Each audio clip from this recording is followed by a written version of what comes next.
Olá, boa noite.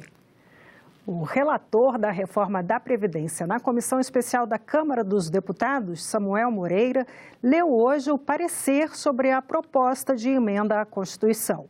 Mas a reforma ainda precisa ser votada na Comissão Especial e no plenário da Câmara antes de ser enviada ao Senado. Na próxima terça-feira, o relator, deputado Samuel Moreira, vai participar de audiência pública na Comissão Especial do Senado, que está acompanhando a reforma. O parlamentar fez a leitura e apresentou o parecer do relatório na Comissão Especial da Reforma da Previdência na Câmara dos Deputados. O deputado Samuel Moreira propôs mudanças e deixou de fora do texto itens polêmicos como mudanças no BPC, regime de capitalização, aposentadoria rural e estados e municípios. O relator também sugeriu idade combinada com tempo de contribuição, mais pedágio sobre o tempo que faltar na data da promulgação da futura emenda. Moreira manteve diretrizes originais da PEC 6 de 2019, como a idade mínima para aposentadoria de trabalhadores dos setores público e privado. Cabe a esta comissão manifestar-se quanto à admissibilidade das emendas oferecidas pelos nobres pares. Como nenhuma delas agride cláusulas pétreas estabelecidas pelo texto constitucional e todas se encontram redigidas de forma adequada, vota-se pela admissibilidade da totalidade das proveitosas sugestões oferecidas pelos nobres pares. O relator da proposta também apontou que, com a reforma da Previdência, a economia nos gastos públicos será de 915 bilhões de reais em 10 anos. O texto original, encaminhado pelo presidente Jair Bolsonaro em fevereiro, previa uma economia de mais de 1 trilhão de reais em uma década. A proposta ainda precisa ser votada no colegiado e no plenário da Câmara dos Deputados antes de ir para o Senado. Com as mudanças, os parlamentares favoráveis à reforma da Previdência esperam angariar o apoio necessário para aprovação. O resultado repercutiu entre os senadores. Que pode facilitar a conversa e a própria base de sustentação do governo, que eles retiraram exatamente porque entendiam que esse tema ia impedir o avanço. Vamos ver quando é que ela vai ser votada na Câmara. Quando chegar aqui no Senado, é claro que o Senado tem a autonomia e a necessidade de debater os temas, não é uma casa meramente chanceladora do que foi discutido na Câmara dos Deputados. O esforço do relator e, acima de tudo, o esforço do presidente da Câmara dos Deputados está nos conduzindo ao caminho da sensatez. E isso que está sendo extraído do texto do projeto da reforma é racional. BPC, benefício de prestação continuada. Isso foi mal comunicado e o conteúdo não é bom, não é correto. E prejudica até o imaginário, além da realidade, dos mais vulneráveis. Trabalhador rural. Não pode ser confundido o trabalhador rural com o empresário. E o projeto original fazia essa confusão. Nos discursos em plenário nesta quinta-feira, críticas à venda de empresas da Petrobras, o socorro em forma de crédito aos hospitais filantrópicos e o alto custo das assembleias legislativas estaduais. O senador Jorge Cajuru criticou os gastos nas assembleias legislativas do país, em particular no Rio de Janeiro, Minas Gerais e São Paulo. Segundo ele, são benefícios exagerados e excesso de funcionários. No conjunto, os 1.059 deputados estaduais desta nação custam mais de 20 bilhões por ano ao bolso seu cidadão. Seu contribuinte. Repito, 20 bilhões de reais. Concluo, certamente cabem algumas perguntas. Será que existe transparência nos gastos? Existe alguma preocupação em reduzir o custo da máquina pública brasileira? Na verdade, nós podemos economizar reduzindo o número não só de representantes nas casas legislativas, mas também reduzindo o número de partidos representados nas casas legislativas, com uma cláusula de barreira que estabeleça um percentual significativo que reduzirá o número de partidos representados nas casas legislativas e, com isso, reduz fundo eleitoral, fundo partidário. Já o senador Lazier Martins destacou a linha de crédito anunciada hoje pelo BNDES às santas casas e hospitais filantrópicos. Está sendo aberta uma linha de crédito para as santas casas do Brasil, com juros muito módicos, muito irrisórios, de apenas 9% ao ano, e isto vem salvar aquelas instituições que se destinam a salvar vidas. Jean Paul Prats chamou atenção para a política de gestão da Petrobras. Segundo ele, é preciso que o governo federal explique a venda de ativos e de empresas subsidiárias de uma das maiores empresas petrolíferas do mundo. A venda dos ativos da Petrobras é, portanto, uma medida meramente de política econômica ocasional, circunstancial. É porque nós precisamos colocar alguns bilhões para dentro de dólares e aí por isso vamos nos desfazer desses ativos agora para depois nos arrependermos ali daqui a 2 anos ou 3 anos, porque a Petrobras vai pagar a mesma quantidade que está recebendo agora de aluguel dessas redes. Aluguel, pedágio, né, para simplificar o discurso. E Vossa Excelência está alertando ali na frente, quando o gás aumentar, quando a gasolina aumentar, quando o óleo diesel aumentar, não digam que Vossa Excelência não avisou. Não é possível que nós tenhamos essa riqueza aqui dentro do país e hoje a gente tem aí um combustível absurdo de caro. As pessoas hoje não têm condição de botar combustível na sua moto, entendeu? Basta atravessar aqui a fronteira, vai ali na Venezuela, você vê lá os centavos que custa uma gasolina. E aqui esse absurdo que é o combustível, o gás de cozinha e matérias-primas. O Brasil quer entrar para a OCDE, a Organização para a Cooperação e o Desenvolvimento Econômico. O presidente americano Donald Trump disse que vai apoiar o ingresso do Brasil na organização, mas exigiu que o país abandone o tratamento diferenciado concedido pela Organização Mundial do Comércio, a OMC, a países pobres e em desenvolvimento. A Comissão de Relações Exteriores discutiu o assunto nesta quinta-feira.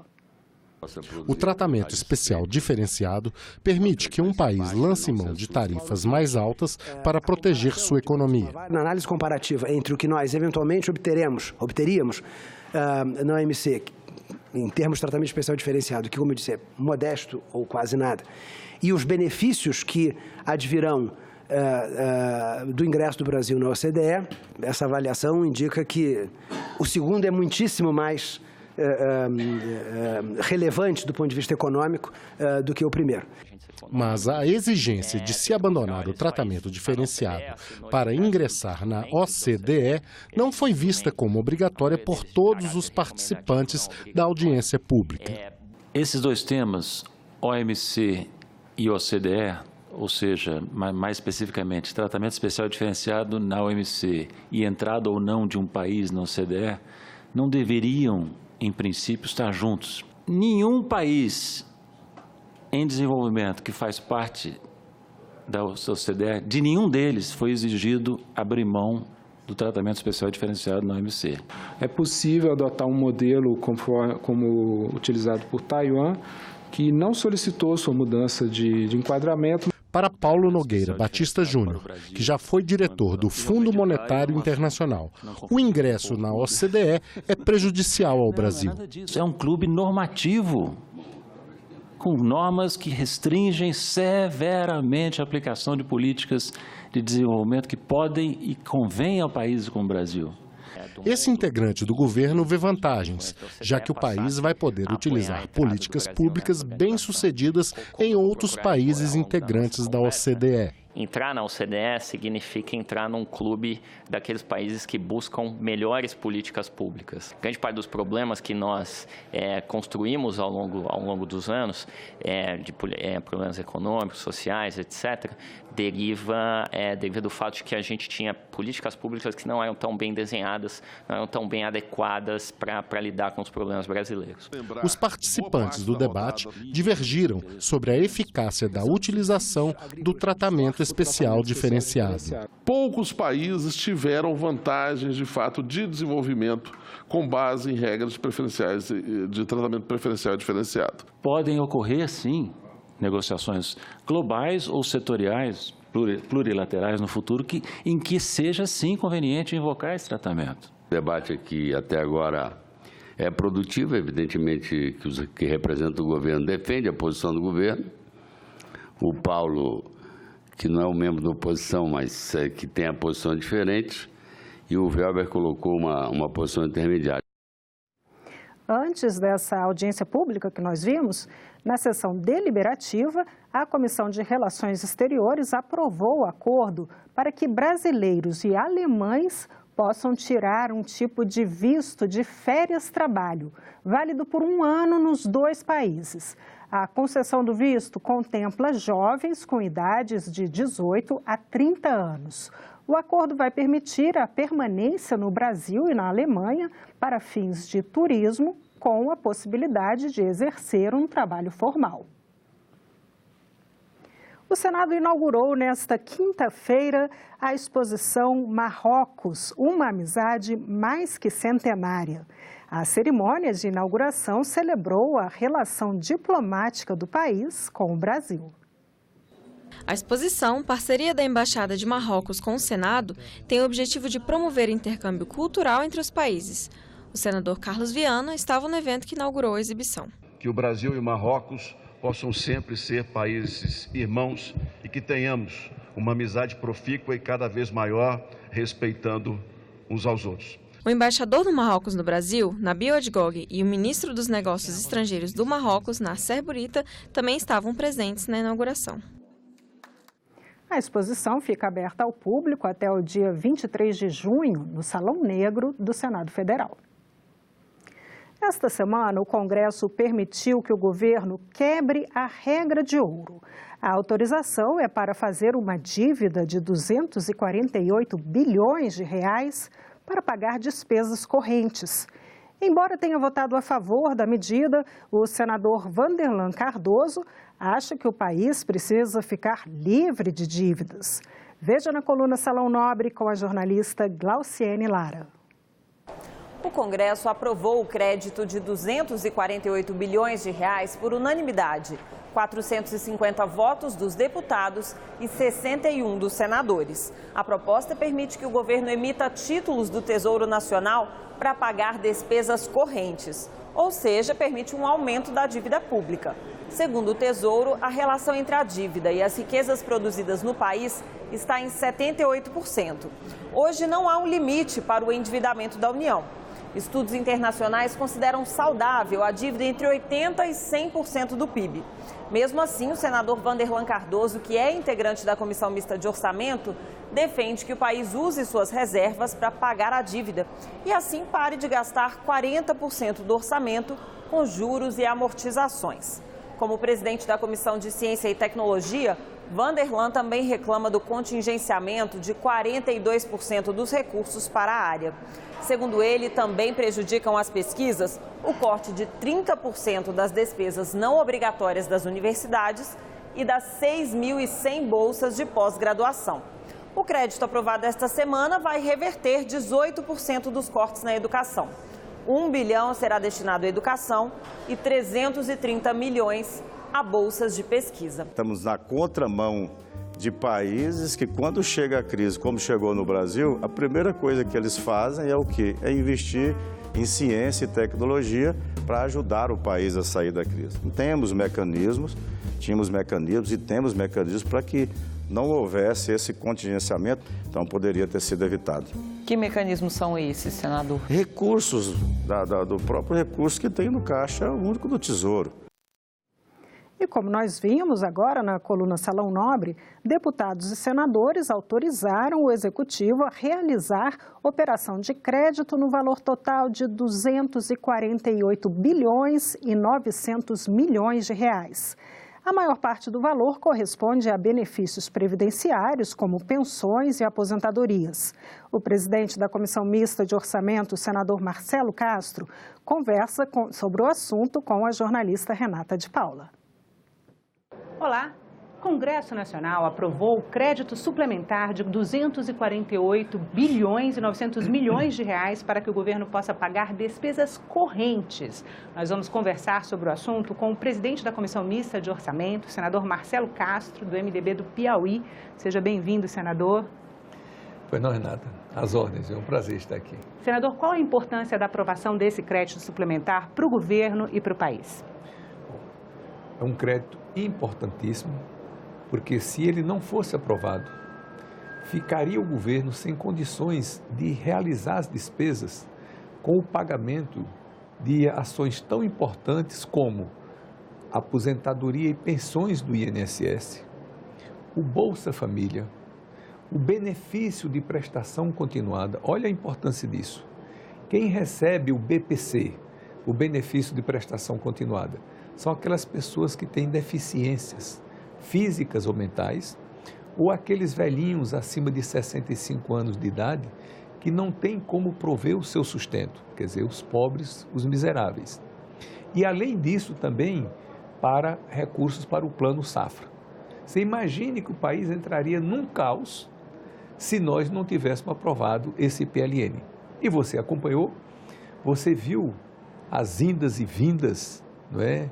As reivindicações, as negociações, e é evidente que nós fizemos, todos da comissão, junto com os líderes partidários, com o presidente do Senado, Davi Alcolumbre, com o presidente da Câmara, o Rodrigo Maia, com o ministro da Casa Civil, a líder do governo no Congresso, a Joyce Hasselmann, o líder aqui no Senado, o Fernando Bezerra. Então, tudo isso foi um trabalho de muitas mãos que culminou com a aprovação, uma coisa inédita nesta casa, que eu estou aqui há 20 anos, de ser votado esse crédito por unanimidade. Ou seja, eu fiquei emocionado quando eu vi o painel, 450 deputados votantes, todos sim. Não teve nenhum não, nenhuma abstenção nem nada. 61 senadores votantes. 61 votos sim. Eu nunca vi isso acontecer aqui no Congresso. Então, foi um momento importante e nós estamos hoje aqui com a sensação assim boa, gostosa, de que fizemos uma coisa útil para o nosso país. Senador, quando o senhor esteve aqui da última vez, no início de abril, o senhor disse que a votação desse crédito suplementar não deveria ser motivo de preocupação. Estava tranquilo, que ia aprovar, que ia ser rápido, que a gente... E foi assim, nos 45 do segundo tempo, né? Não chegou aí para a prorrogação, mas foi ali no prazo final. Qual a avaliação que o senhor faz desse processo?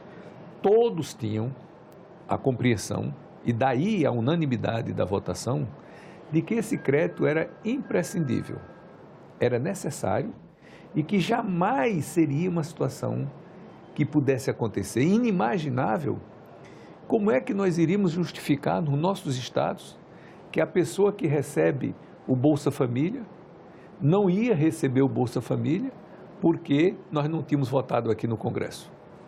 Uma pessoa que tem uma deficiência física ia deixar de receber o seu benefício porque nós não tínhamos votado. Na reunião que eu fiz com os parlamentares, eu disse exatamente isso. Eu digo, imaginemos nós chegando nos aeroportos do nosso estado e encontrando uma fila de 50 cadeirantes, dizendo, senador, deputado, nós estamos aqui sem ter o que comer, porque vocês não votaram. Qual a justificativa de não votar? Então, eu sempre acreditei que a importância desse PLN era tão grande que nenhum parlamentar teria coragem de votar contra. Agora, é evidente que tudo isso teve que negociações, reivindicações e coisas absolutamente republicanas e necessárias. Então, houve uma reivindicação, né, de vários líderes, inclusive da oposição, que fosse liberado o recurso de 1 bilhão para as universidades, que fosse liberado o recurso... Os recursos que foram contingenciados da educação, né? Que tinham sido contingenciados da educação. E o governo se comprometeu a liberar esse descontingenciar. Recursos de 1 bilhão de reais por Minha Casa Minha Vida. Olha que reivindicação mais justa. um programa tão importante que está fazendo habitações populares, não é? Está paralisado e agora vai ter R$1 bilhão, 550 milhões de reais para dar continuidade às obras de transposição do Rio São Francisco, obra tão importante para levar água para o Nordeste. Então, é isso que o parlamento faz. Parlamenta, negocia, conversa. Ainda teve 330 tem milhões, assisto, né? Tem radiastro, vai, tem hora que está mais distante, tem hora que está mais perto, mas havia o entendimento de que, no final de tudo, nós tínhamos que aprovar. Ou seja, as reivindicações foram feitas, o governo foi sensível, negociou, aceitou. Estão querendo 5 milhões para a universidade. Não é possível 5 milhões, mas podemos dar 1 bilhão e vamos nos comprometer de estudar o restante. E aí é assim que se faz nos parlamentos. Então, eu acho que nós demos um bom exemplo de como é que o parlamento deve funcionar. E faz política, né? Exato. Foram 330 milhões de reais para bolsas de estudo do CNPq. Exatamente. Também, né, senador? É tão importante. Você imagine um cientista ou uma pessoa que esteja fazendo pós-graduação, como já aconteceu comigo, quando fiz pós-graduação, eu tinha bolsa do CNPq. E aí você vai dizer de uma hora para outra que o dinheiro foi contingenciado e que a pessoa que está recebendo aquela bolsa vai deixar de receber. E ele vai viver de quê? Chega no final do mês, como é que ele vai pagar o aluguel dele? Como é que ele vai sobreviver? E é evidente que isso daí é uma coisa séria e importante. E essas negociações levaram o governo a fazer o atendimento.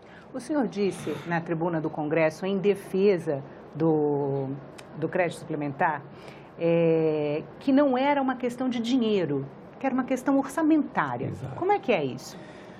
Bom, eu acho que, respondendo aqui a pergunta que você tinha me feito anteriormente, que o que mais travou essa votação, o que mais dificultou foi a falta de entendimento do projeto. Por quê, Renata? Porque foi a primeira vez na história do Brasil, depois do advento da Constituição de 88, que nós quebramos a assim chamada regra de ouro. Que regra de ouro é essa? A nossa Constituição, no seu artigo 167, diz o seguinte, que o país só pode se endividar, só pode contrair dívidas para fazer frente a despesas de capital, ou seja, a investimento. Que o país não pode fazer dívidas para bancar despesas correntes. E a aposentadoria do INSS, pensão do INSS, Bolsa Família, benefício de prestação continuada, são despesas correntes, são despesas de custeio e não de investimento. Então, pela primeira vez, nós estamos quebrando essa regra. Então, é uma coisa muito grave. Esse artigo da Constituição, ele é educativo, ele é pedagógico. O que é que ele quer dizer? É o que a gente faz na prática. Eu vou ao banco, alguém vai ao banco, quer empreender, toma um dinheiro emprestado do banco para quê? Para fazer uma atividade produtiva, que aquela atividade vai gerar riqueza, vai gerar um lucro e com este lucro ele vai e paga o banco. Não é aconselhável você ir ao banco para fazer despesas pessoais, para pagar o aluguel da sua casa, para pagar a conta de luz, para pagar a conta de saúde, ou para você fazer uma festa. Por quê? Porque aquilo ali não vai gerar riqueza para você pagar o banco. Então é isso que a Constituição quer, ou seja, que o país só possa se endividar para fazer face à despesa de capital e não despesa corrente. E aí teve uma grande dificuldade que foi isso que atrapalhou, que é a distinção que a gente tem que fazer do que é o orçamento e do que é o financeiro, ou seja, o que é o orçamentário e o que é o financeiro. Porque o governo pediu de orçamento 248,9, mas isso não quer dizer que o governo vá captar no mercado 248,9 bilhões, não. Mas mesmo que o governo tivesse o dinheiro, que não precisasse captar no mercado, ele não poderia pagar essas despesas. Por quê? Porque não tinha previsão orçamentária. Então, ele só pode pagar se tiver uma autorização legislativa. Qualquer despesa que o governo venha fazer, ele só pode fazer se tiver autorizado pelo Congresso Nacional. E o orçamento nosso que nós temos esse ano, que foi feito o ano passado, ele veio faltando 248,9 bilhões de reais. Então, nós teríamos que autorizar o governo, de dar ao governo esse crédito de 248,9 bilhões, para quê? Para o orçamento ficar zerado, porque ele veio faltando essa parte. Então, por exemplo, o BPC das pessoas deficientes teve orçamento, foi pago janeiro, fevereiro, março, abril, maio. Junho, já não teria dinheiro para pagar, quer dizer, já não teria orçamento para pagar. Porque mesmo que o governo esteja com dinheiro, ele não pode gastar se não tiver autorização legislativa. Fazendo aqui uma explicação bem simples. O prefeito vai comprar um carro. Esse carro custa 100 mil reais. O prefeito está com dinheiro no cofre. Mas ele só tem autorização dos vereadores, autorização legislativa de 50 mil. Ah, mas eu tenho dinheiro, vou comprar o carro. Não, não pode. Ele só pode comprar se mandar um projeto de lei para a Câmara de Vereadores, e a Câmara autorizar mais 50. Quer dizer, aqui não entra dinheiro nenhum, que o dinheiro o prefeito já tem, mas precisa autorização legislativa para poder concretizar o ato. Senador, e por que essa despesa não estava contemplada no orçamento de 2019? Por causa dos déficits crescentes que o Brasil está tendo. Nós estamos numa situação fiscal ridícula. Nunca o Brasil, ao longo de toda a sua história, se encontrou numa situação financeira de desequilíbrio fiscal tão grave quanto nós estamos agora. Nós tivemos déficit primário, ou seja, as despesas maiores do que as receitas, em 2014, 2015, 2016, 2017, 2018 e agora 2019. É o 6º ano consecutivo que nós estamos gastando mais do que arrecadamos. Conclusão, nós temos uma dívida astronômica de mais de 5 trilhões de reais. Pagamos mais de 400 bilhões de reais de juros por ano. O que é pior, não pagamos, só estamos rolando. Então, nem estamos pagando as dívidas, os juros, nem estamos amortizando a dívida e, o que é mais grave, ainda estamos fazendo mais dívidas. Então, significa que a dívida brasileira está crescendo numa progressão geométrica. Daí um outro problema que nós podemos tratar posteriormente, em outra oportunidade, que é a questão da reforma da Previdência, que está crescendo o déficit a todo ano. Então, se nós não tivermos uma providência rápida para estancar essas dívidas que nós estamos fazendo, vai chegar um ponto que o Brasil vai ficar insolvente. E não é a primeira vez que isso ocorre na história da humanidade. E aí nós temos que agir com toda a responsabilidade, saber que temos que ter esse entendimento para tirar o país desse buraco que nós estamos vivendo no momento. Senador, muito obrigada pela entrevista. E nós ficamos por aqui. Você pode rever as reportagens desta edição na nossa página na internet, senado.leg.br/TV. Muito obrigada pela companhia. Continue sintonizado aqui na TV Senado.